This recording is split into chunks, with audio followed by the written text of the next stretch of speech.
மக்களே, கடந்த மார்ச் முதல் வாரத்திலிருந்து தமிழகம் முழுக்க பல்வேறு சட்டம் ஒழுங்கு தொடர்பான குற்றச்சாட்டுகளும் சம்பவங்களும் ஊடகங்களில் வெளிவந்து கொண்டிருக்கின்றன.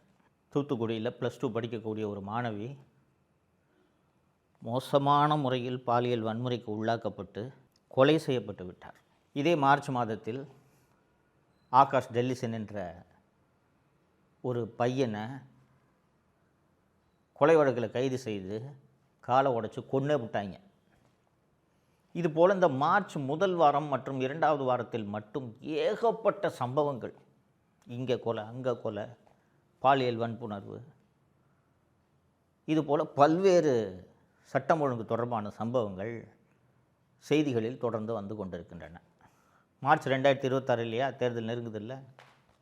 இப்போது ஒரு முதல்வர் என்ன செய்ய வேண்டும் என்று நீங்கள் சொல்லுங்கள், யோசித்து பாருங்கள். பத்திரிகையாளர்களை அழைத்து,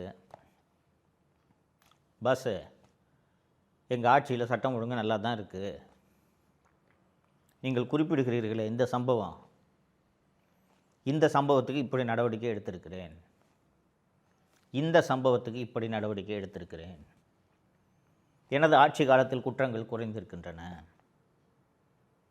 சட்டம் ஒழுங்கை இரும்பு கரத்தோடு நான் பராமரித்து வருகிறேன் அப்படின்னு ஒரு முதல்வர் பத்திரிகையாளர்களை சந்தித்து சொல்ல வேண்டும். கரெக்டுங்களா? இதானே நடைமுறை.